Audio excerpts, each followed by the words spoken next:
Kudus coming back and getting practice reps. What is necessarily the status of the left guard position, and like, what do you think you'll see on Saturday? Yeah! Here we go!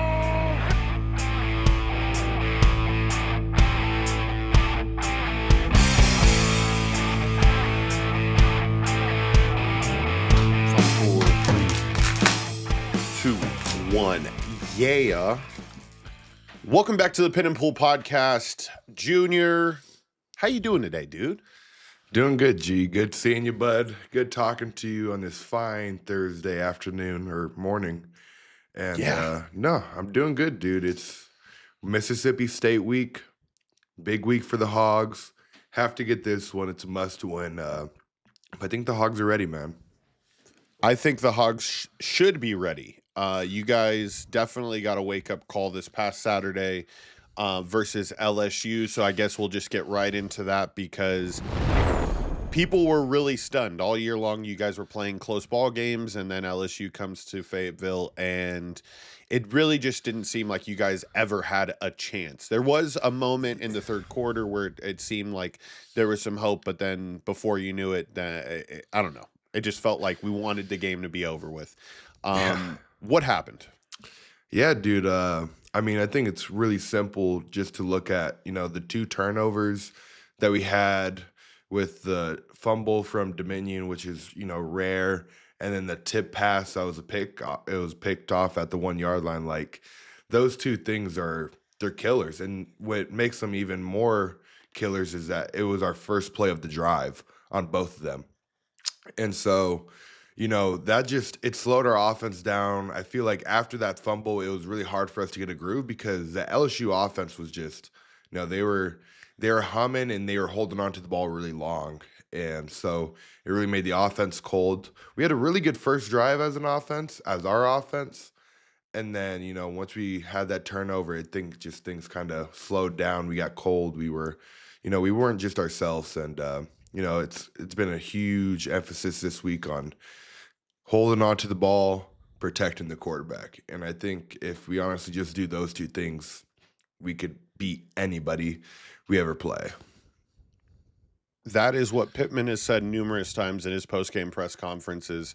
As long as you guys don't turn the ball over, there's not a team in this country that you guys can't compete with. And I think it's a very common rule that you'll see all throughout your time in football. Yeah. You don't give it away, you can win ball games no matter what the difference in talent is. Junior, one of the things that I remember back in my football days is after two noticeable turnovers like that and the ball security drills at UNLV, we would do the circuit, right? The 2-minute circuit going through everybody, you're getting the ball punched out and you have a whole bunch of different things. How does that feel for you to like get to hold the ball a little bit? Because I'm assuming you guys go through it too. Please tell me you go through it. We did at the beginning of the season, like during fall camp, but that's always a good time, bro. It's nice, but then it's not nice because there's like a drill where you have to get on the ground. And it's usually like the first period of practice, dude, and your joints aren't really warmed up. So then you had to roll on the hard turf, bro, and it's just like, this is how we're starting off our day today. But no, it is nice holding on to the ball. You have some fun with it. You throw like a little first down, like signal when you get it. You got to have fun with it. But no, we haven't done it ever since fall camp. Okay. Well, you have a football in your house, so I just recommend high and tight this week.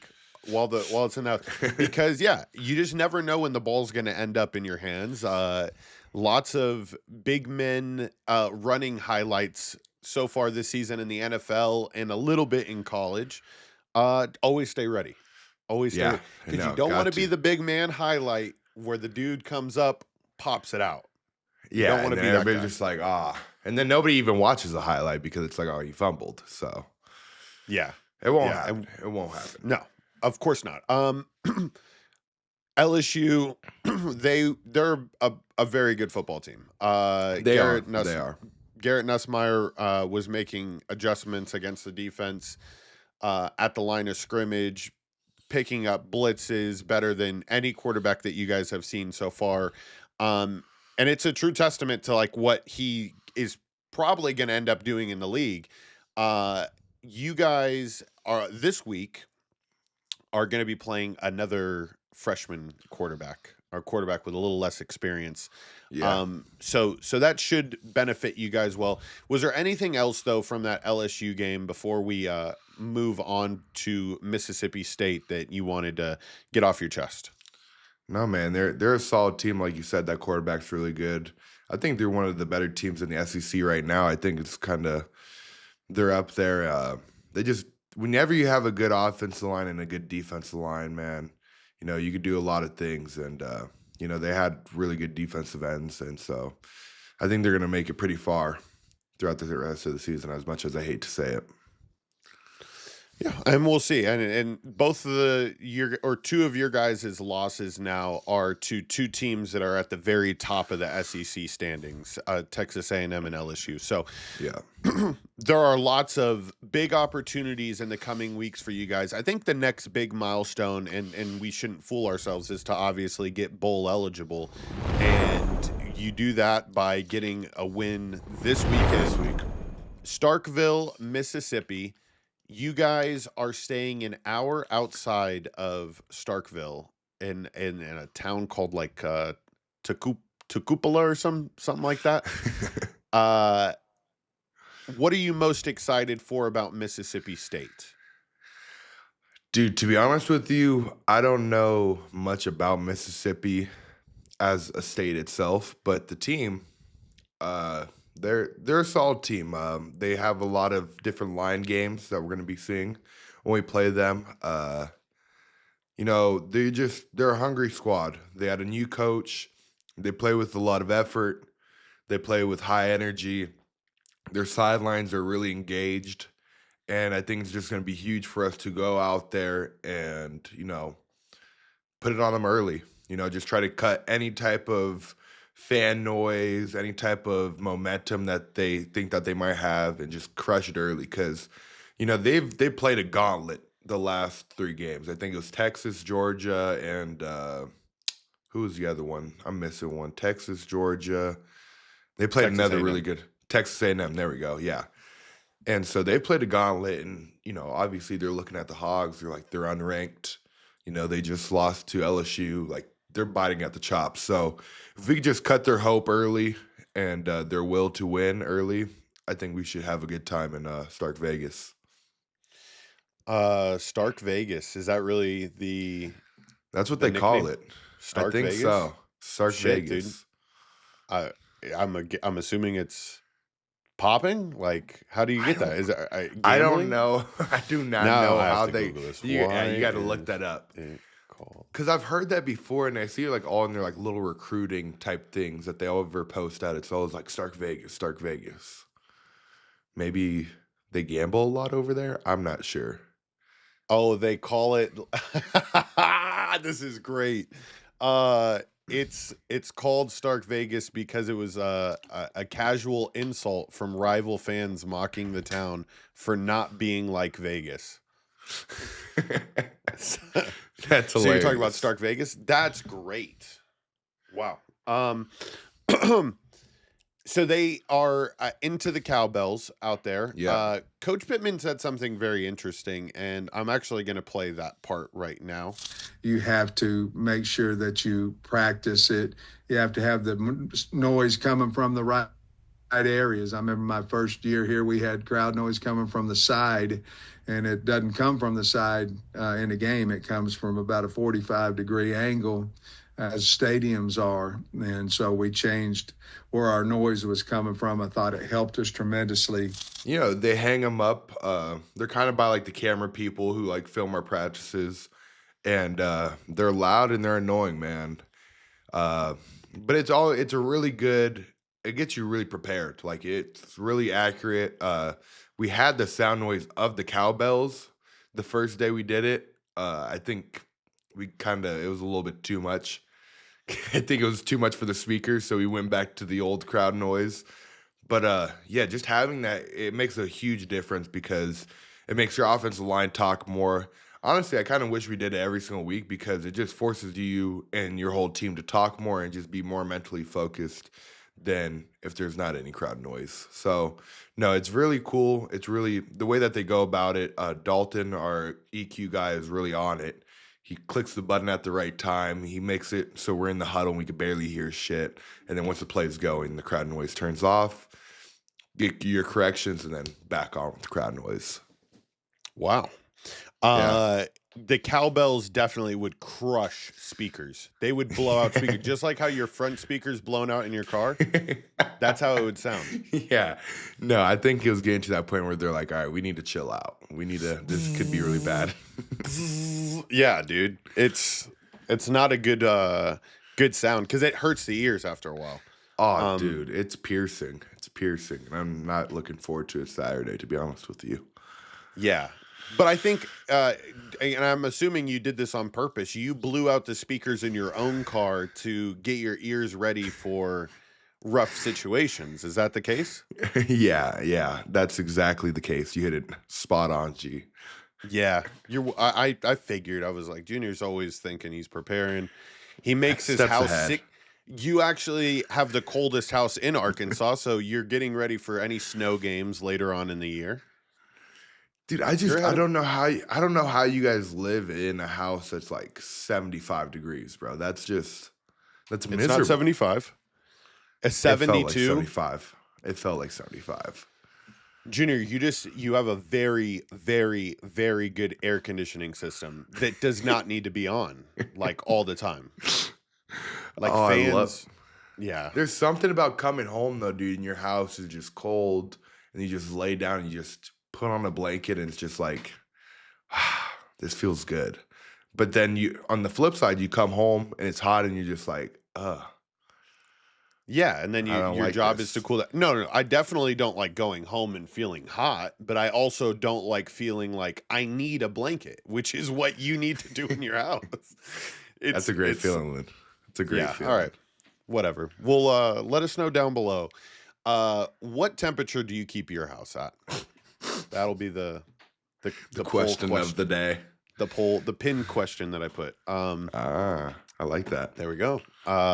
So Junior, there's a couple of facts, stats that I want to read off here. All-time record between Arkansas and Mississippi State.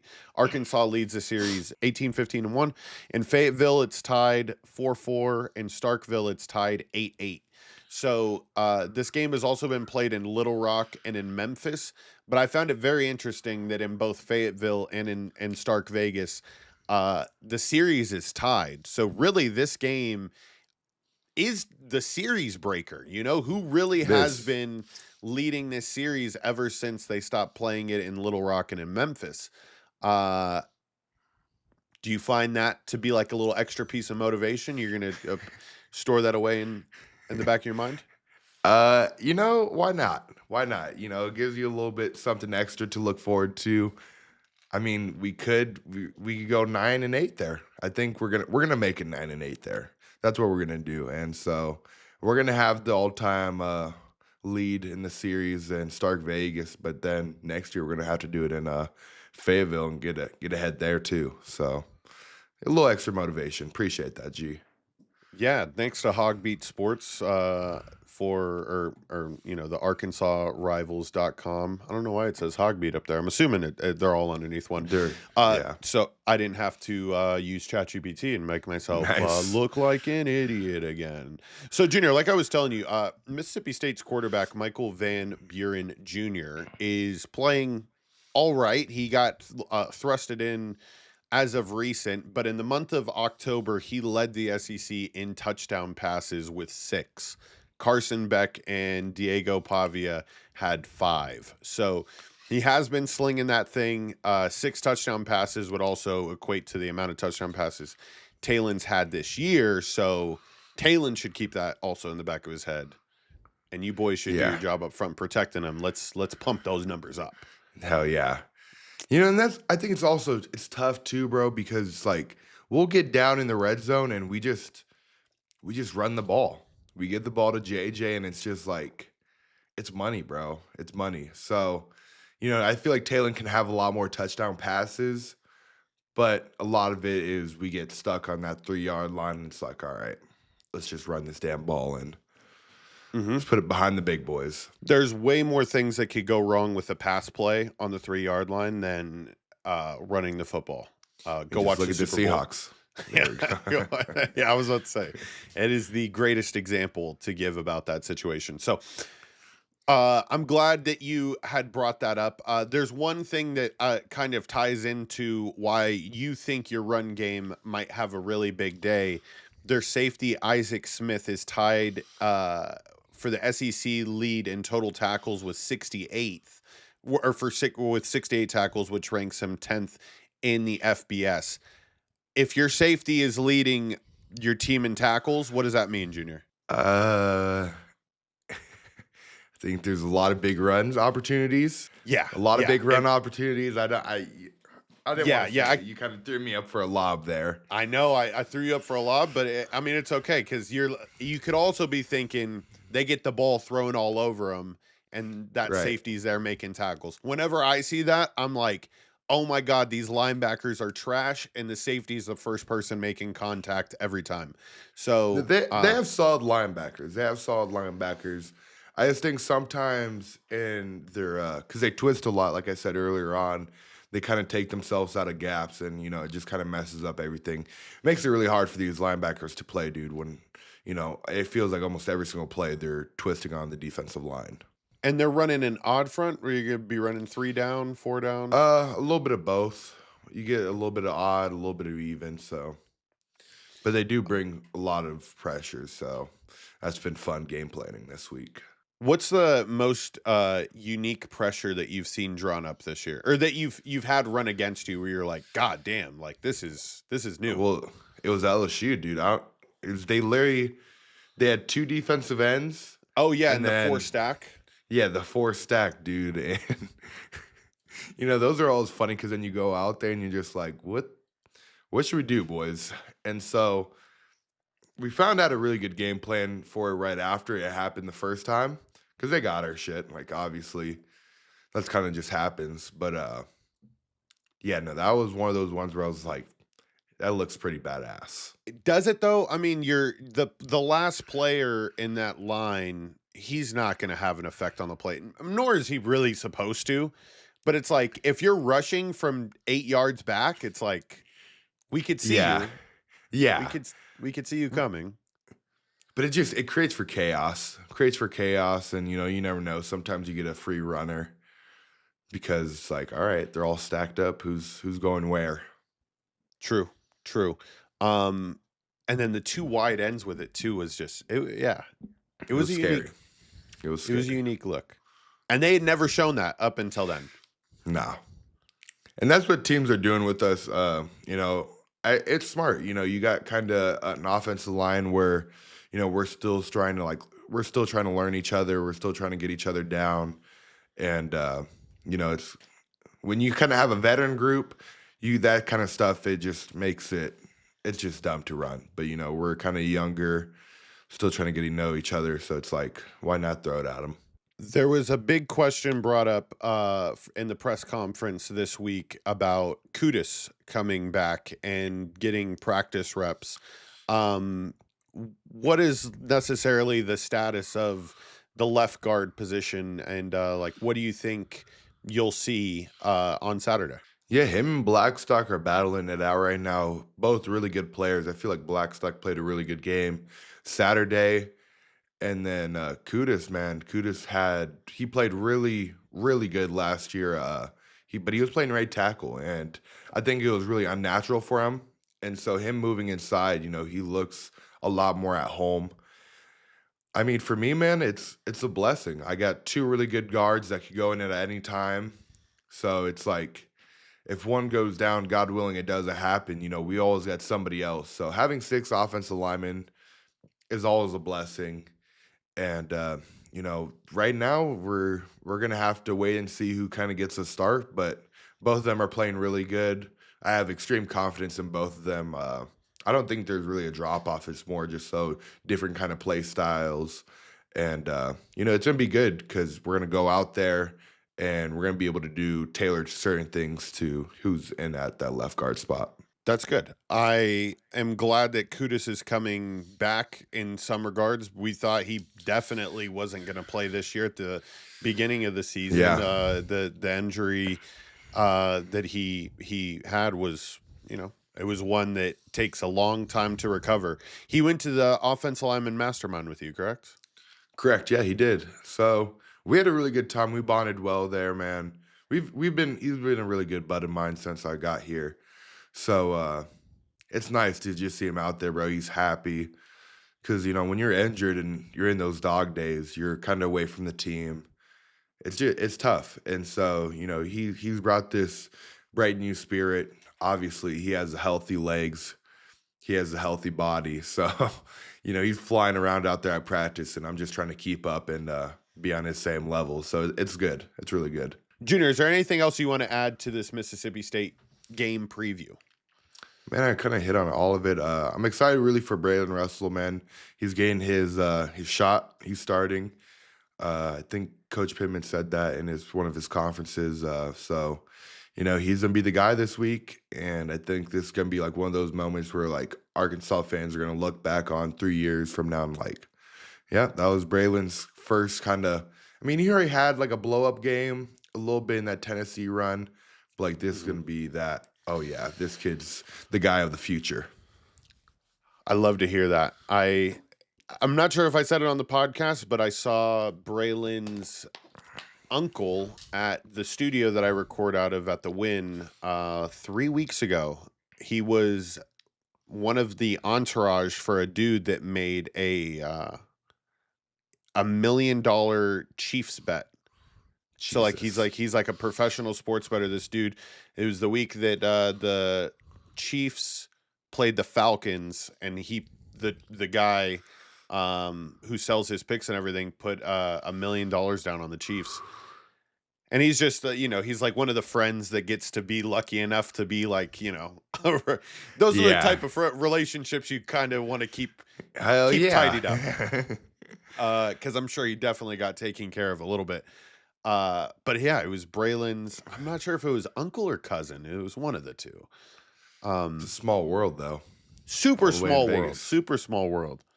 In Vegas, not this fake ass Starkvegas. So funny they call it Starkvegas.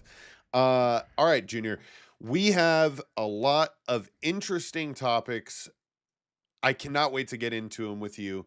We'll see you on the other side.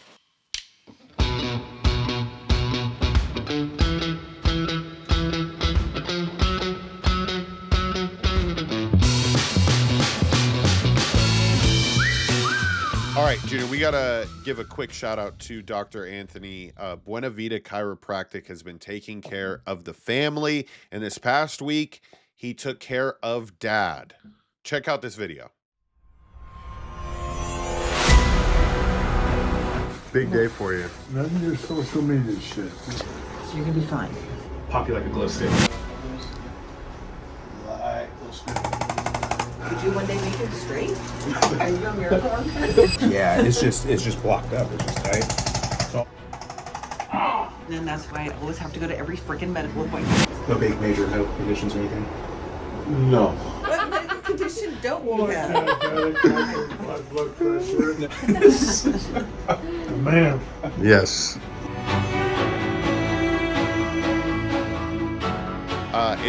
It's crazy to see Dad getting shot in the back with that little gun. Have you had the gun used on you? Oh yeah. Is it the one that's like a single shooter? Or is it like the? It's like a prong, I think. Okay, yeah. I think I have had that. Dude, that's hilarious, bro. Dad needs him. He's an old fart, man, and he needs just to be loosened up a little bit because he's starting to get stiff. He's starting to get that little hunchback to him. He needs to just relax, Grandpa Fernando. Yeah, we gotta. Yeah, dude, get him loosened up. You know what? He's got all this time now and a little bit of retirement money. Maybe we should just get him a yoga instructor. It's like it would be his dream, right? Like get a yoga instructor that comes to the house every morning, an hour and a half stretch with Dad. They eat breakfast together. Eat breakfast. You bring out Myrtle. Myrtle does it with him. Myrtle the turtle, and Myrtle. they're just out there zenning out. They got the turf for it in the backyard now, so like a nice flat surface. It's comfortable, so that should be done. Dr. Anthony, let me know if you would recommend these yoga sessions, and if you have any recommendations on people. So, Junior, lots of cool things going on in the world of college football. I want to start off with this topic, though. Grayson McCall, the quarterback of NC State, who was once the quarterback of Coastal Carolina, is retiring from football because of concussions. This is happening the same week that Tua is going to make a start for the Miami Dolphins. I find it to be almost, what would this be? Like, not Ironic? poetic, just ironic, yeah. Poetic justice if Tua dies on the field. 'Cause Jesus, it's like, Jesus. I'm just saying, like, you should have followed the signs, bro. That's 3 major concussions in a 2-year span. It might be time to hang it up for at least the rest of the year. Yeah. Tua is the ultimate football guy. Love Tua. He is. Okay, I definitely is. am joking around about saying, it would be fucking crazy if he passed away this weekend and Grayson McCall retired because of it. But Tua said he wants to die on the football field. He literally said that in his press conference. Some people are meant to play football until they die.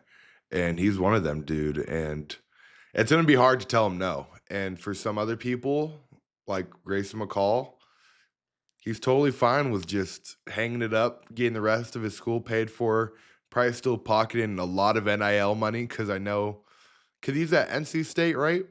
Mm-hmm. Yeah, they definitely have some cheddar over there, man. So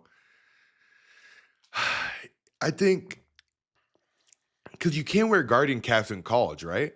I don't think so. I haven't seen any. I You would haven't have seen any definitely either. seen one. You would have definitely seen one. Yeah. So, I would hope that Tua would wear a guardian cap to at least you told me he's not, right? Yeah. He said he's not. That crazy motherfucker, dude. But, Dude. like you said, he's just a football head. He wants it the old-fashioned way, and it's one way or the highway, and it's Tua's way. Tua, when the question was asked to him, Tua, are you wearing a guardian cap? He said no. The reporter said, why? He said, personal choice. Like it was... It's such a great press conference. I highly recommend everybody go watch it because Tua gets asked 15 different ways. You do know there's a chance that like you will be permanently fucked up forever. And Tua's like, yeah, I know. I just like football. I like football. I'm gonna go out there and play football. So Junior, have you ever had I mean, I don't think you've ever like came out for a concussion. Have you? No. That's a tough question because it's hard, bro. Like, it's hard to you don't want to pull yourself out because you have like a little bit of a headache. But it's like, is it a concussion or is it just a headache? And sometimes you just kind of got to roll with it. And it's offensive line, bro. Like, we're constantly beating our heads in. You're constantly having a minor little migraine in your head. But that's just what it is. I haven't had one where it's like, I can't look at lights, though. So I think until then, we're going to just keep playing ball. There we go. That's a great answer. You also didn't play football until very late in high school. I think that definitely helps. Definitely helps. Saving all those big collision reps. Because even when you played football in high school, it's not like you were hitting people. No, I was not. And I only played like 8 games. So, yeah. My brain was pretty healthy until I got to college. And then we played offensive line. And we're in the midst of the scrambling process. Yeah, we are. But we're good. That's good. And good on Grayson McCall and Tua. I really do hope you play amazing this weekend. a lot of people are counting on you in Miami to save this fucking Yeah. terrible NFL team, dude. Apparently, nobody can throw the ball to Tyreek Hill. He's too fast. And Tua being left-handed, it's just, I don't know, easier to lead him or something. He's the only person that can get him the ball next to Patrick Mahomes. Nuts. So, Junior, you had another crazy incident from this past weekend. Hit me with it. Texas, Georgia, pass interference. SEC ball, man, is crazy. And the more and more I'm like kind of integrated into this SEC football, I'm starting to learn more and more things. And we've seen a key example Saturday in how a stadium can affect calls. So Texas had the pass interference, big momentum shift in the game. Refs called flag, pass interference on Texas, bring it back. Crowd erupts. Crowd's pissed off. A bunch of Texas people pissed off. They don't believe that it was the right call. The refs are like, hey, bring it in. We're not leaving Texas if we don't overturn this damn call. So they, discuss whatever the hell they're saying. They're trying to figure out their plan. If they do make this call, how the hell they're going to get out. They said, you know what, screw it. We're just going to wave off the flag, and we're going to make it out of Texas alive. And so that's what they do. And Kirby was pissed. Did you hear his press conference at the end? No, and I'm really upset that I did not when you sent me this, I'm watching the play and I just watched it with no sound. So oh, dude. I'm like, oh, it got called back. I didn't even know all that extra shit. What did Kirby say in his post-game presser? Dude, he talked about saying about how the refs were trying to give him the game, and it's whenever you play on the road, you got to be ready for those kind of things. I don't want to take words out of context because I don't know exactly what he said, but he basically said something along the lines of, whenever you play away, you got to be prepared for some bullshit because the refs can really screw you over because of the crowd and the environment, which is true. I mean, we've talked about that numerous times in our meeting rooms, when we went over to Auburn. We're we got to be prepared for calls not to go our way. It's a hostile environment. Flags tend to go towards the home team. And, sadly, I wish it happened that way last Saturday for the Hogs because we got screwed over a few times, with the holding, which wasn't a holding, the targeting, which was clearly a targeting. Can I tell you something that I feel really happened? And it's definitely not the way that football should ever be officiated, right? But people understand there's a lot more penalties that happen in a game that aren't called. Yeah. When a offense gets a lot of pre-snap penalties, the false starts, the snap infractions, in which LSU had 8, the referees are less likely to continue to make calls on that team because then the penalty disparation would be crazy, right? There would be, LSU could end up with 25 penalties or some crazy shit if it did happen. That's a solid point. So as it was happening, I was like, damn. Keep that in mind, all you football fans out there. If you're seeing a lot of pre-snap penalties, watch the way these referees swallow their whistle as the game progresses. I think also I heard there's talks. I'm not 100% sure, did not do my research on this. Can't quote me on this, but I think that white hat from the game Saturday is from Louisiana. All right, that I can't Google that. I don't. Well, maybe I could. Maybe you can. You just look up white hat for LSU Arkansas game, and if that's true. If that's true, man. Junior, I mean, if he's from the state of Louisiana, what are you going to do? Are we going to really make referees not be from the same state? Come on. I mean, you're telling me he's not growing up an LSU fan? I'm going to tell you one thing. Here. I'm telling you one thing. Referees wake up every morning with a commitment to excellence and equality for both teams. They are impartial in their decisions, and that is the role that they've chose. But you just told me that they swallow the whistle sometimes to make sure that the penalty differential is near the same, right or wrong. I did say that, but I'm saying that because that doesn't have to do with them fucking being from that state. They're just doing that because they're already throwing a lot of flags for pre-snap penalties. And they're from that state. All right, dude. Whatever. Whatever. Let's see. Oh, there's actually a Reddit post about this. Referees in the Razorback LSU game. This is from r/Razorbacks. I am surprised that a few comments emerged. Referee job. Solid team. Fernando Carmona Jr. stated that the referee, the white hat, was from LSU. Get the hell out of here. Get the hell out of here. No, it definitely didn't say that. All right. Junior, I have a few more topics. I know we're running low on time here, so I'm just going to make this quick. Kennesaw State gets their first FBS win versus the undefeated Liberty University Eagles, I believe they are. The Kennesaw State No, they're Eagles. the Flames. They're the Flames. Flames? Liberty Flames? Shit, Kennesaw State bro. Owls. Owls. There we go. Who Defeat gives a the hoot? Who gives a hoot? Who gives a hoot? The Kennesaw State Owls win 27-24. The reason why I wanted to bring this up, one, is because this is their first ever FBS win. Enormous. Two, the field storming is hilarious. It's so funny. The Liberty coach thought there was 1 second left. So when all 75 people stormed the field for Kennesaw State, the Liberty coach was like, throw the flag, like to the referee. And it's like, bro, you guys just lost to a team that had not won. You were undefeated. What are you doing? Get off the field. Eat your L. Take your L, man. And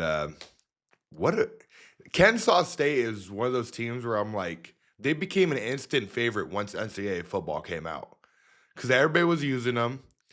I honestly didn't think they were actually going to be that bad. They held true to their actual NCAA ranking, and that was the only team that would pick you up, right? When you were playing? Yes, my player, Football Dragon, he coming out of college, not a lot of recruiting offers.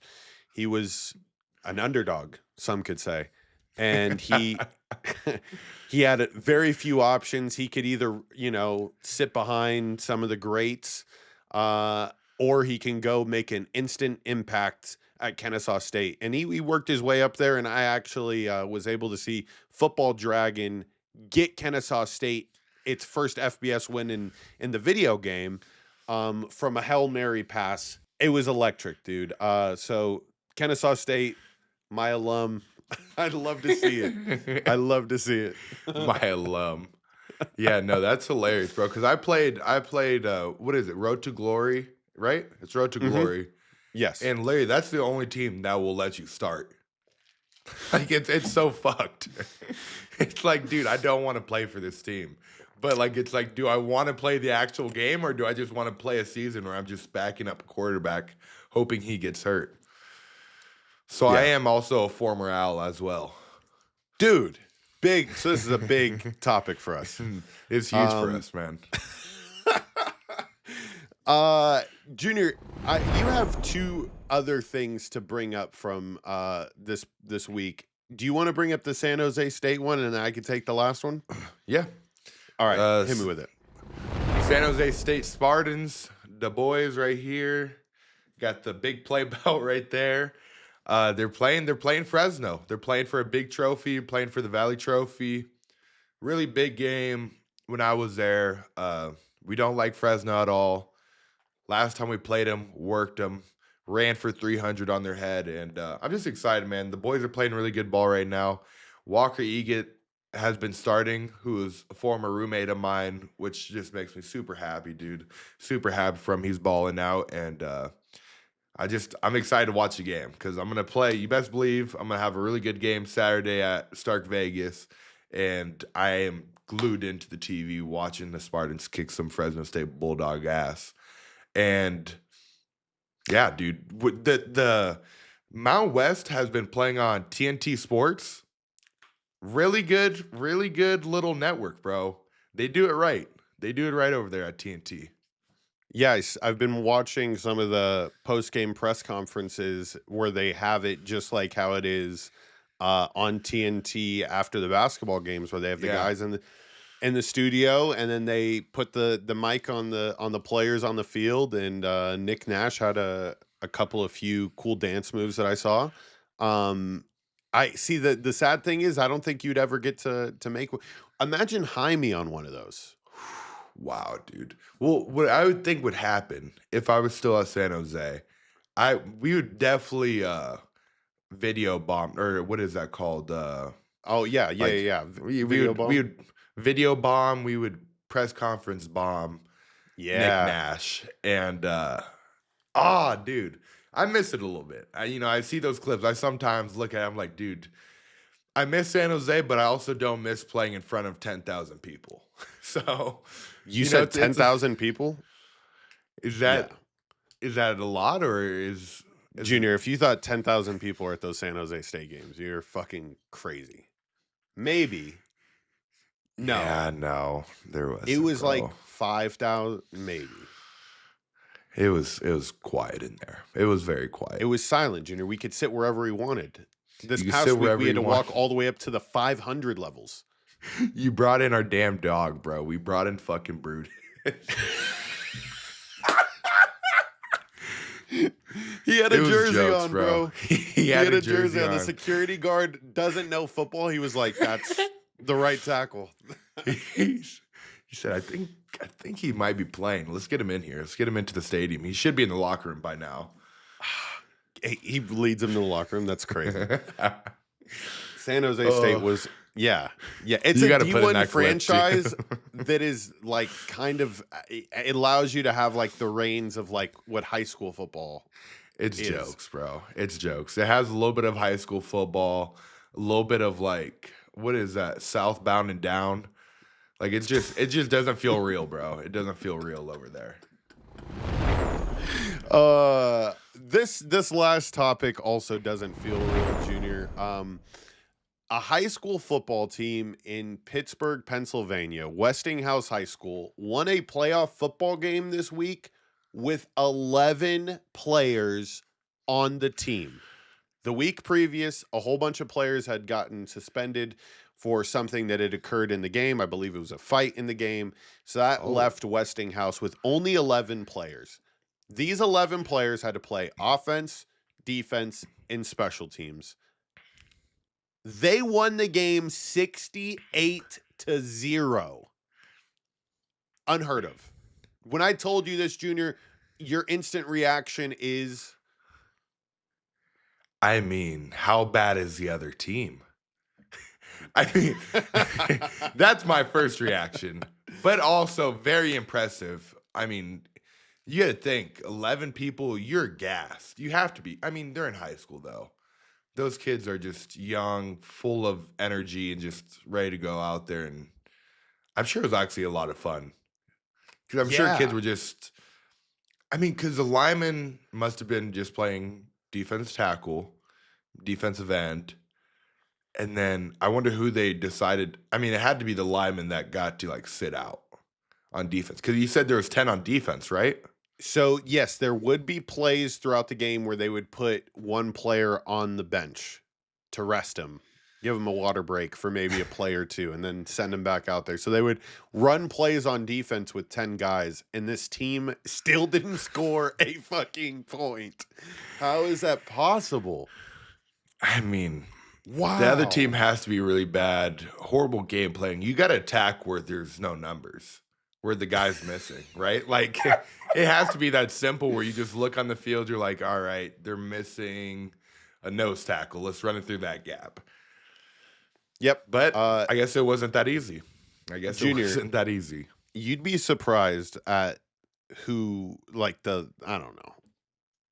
The football smarts in high school, it's just like sometimes it's so neglected as far as just the numbers are concerned. It's like, drop that play on a board. Go to where there's less numbers. It's not, what are we struggling with here? So Junior, you've said it twice now. This team, how bad are they? How bad are they? They're really bad. The last time that these two teams met 3 weeks ago, Westinghouse had beat them 68-0. So nothing had changed. In the 2 games that they played each other, they got beat 136-0. So that other team should really consider hanging it up. This was a playoff game. So think about this. There are some players on that team that their very last time ever playing football ever was losing 68-0 to 11 players. Yeah, I wonder what they're gonna tell their kids when they get older. Back in my day when I played, you can't even tell them that story. That's just embarrassing. I would just not even say I played football. That's it. You say, son, this is the tuba. This is the trumpet. This is the clarinet. This is the big drum. Bum, bum, bum, bum, bum. Get really good at those. And it's in Pittsburgh, so wave a yellow flag and just be a Steelers diehard. Just be happy. Junior, fan question. We're going to hit with one fan question to close it off today. This fan question was left in our comment section, so if you want your fan question read, make sure you leave our comments. We're going to go with a quick one today since today was a little bit of a longer of an episode. And we have a road game this week, so we got to get going. Junior, from the Arkansas Mullet Men, how fast is Talon? LOL. And how do you like him being your quarterback, Junior? Talon is very fast. I can actually recall the first practice where he had pulled the ball, and I don't know if it's just that he's fast or if he just has really long legs, but he just covers so much ground whenever he's running. And so I'll always remember that first time, like seeing him stride out. I'm like, yeah, man, if we just give him a little bit of space, or if, he rolls out and there's space for him to work, like, he's going to make a play. And so that motherfucker is really fast. And him being my quarterback, I love it, dude. He's always down with the shits. He always wants to hang out with the boys. If as like an offensive line, we're like, hey, we're doing this, this, and this, he'd be like, all right, I'm there. And it's never really like he enjoys being there. He enjoys spending time with the boys. He enjoys being around the team. And I think it's really cool from a quarterback, because usually like they're kind of kept away sometimes. They like to just kind of do their own thing. But, he's really out there. He's all about the guys. And he was an awesome quarterback to have, even better person in real life. And so I'm extremely blessed to have him as our quarterback. He does talk about the fact that he beat me at Boise, which pisses me off. But other than that, dude, all love for the guy, and I'm blessed to have him as my quarterback. Damn, I didn't know Talon had that in him. He's such a nice guy on the outside. Like when he does something that's a little like, yeah, pushes your buttons, I would be like, from you? What's going on here? He brought it up a few times, bro. Sucks, but it is what it is. He beat us fair and square. He deserves it. Those were shootouts. Those games were shootouts. They were, dude. Tough. But anyways, Junior, you guys have a hell of a time out there in Mississippi. I unfortunately will not be able to make it out this week. But the Cowbells, I will be hearing them at full volume, because volume goes to 100 on game day. That's just the way it is. You got to be 9:45 in the morning for us. Oh my God, that's right. Mm-hmm. Wow, bro. You're literally going to wake up and the game's going to be on. It's honestly the best. That's nice. I know you don't like it as a player, not necessarily, but waking up, you're going to be able to sit on your nice couch, kick back, and just, I'm jealous. I'm a little bit jealous. Just know though that I'm standing. I'm not sitting down. Yeah, okay, I appreciate that. I appreciate that. At Mr. George Carmona is where you can find me. The show that I am going to be promoting today, since Halloween, is next week. Calls from Beyond. It's a live call-in show every Tuesday night, in which we have people all across the world call in and tell us They're scary stories. I am the engineer, producer, behind the scenes guy for that show. And for all you Ghost Adventure people, we have Jay Wasley, who is the cameraman and one of the talents from Ghost Adventures, on the podcast / live stream today. We're recording this Thursday.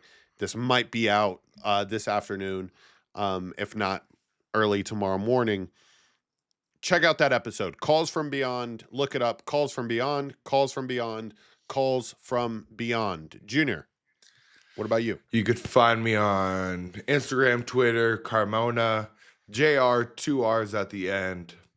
Once again, man, appreciate all the support from the Hog fans. We're going to get it done this week, so no need to stress out. We got you guys. I appreciate you guys for all your guys' support, and go Hogs. Remember, go Hogs. I don't know where I was going with that. And remember, go Hogs. All right. Enjoy this moment from when Junior was playing basketball in high school. I was the announcer, and I had one of my students perform during one of the timeouts. Ladies and gentlemen,